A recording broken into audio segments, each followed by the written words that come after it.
Merci. Je donne la parole à Women NC par vidéo.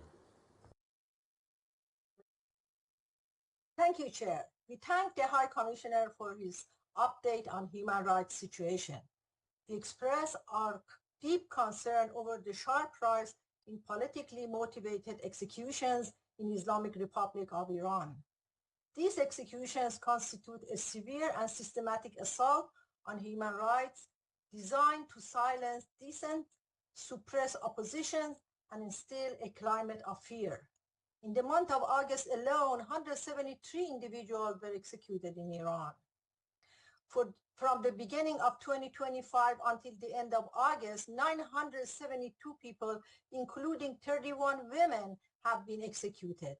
These executions have disproportionately targeted women, juvenile offenders, ethnic and religious minorities, and political opponents.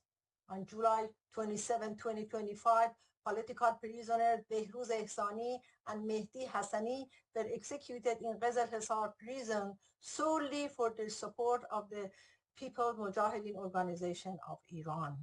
Like the High Commissioner, we firmly believe that the death penalty is irreconcilable with human dignity, and we call an immediate halt to these executions. Merci. Je donne la parole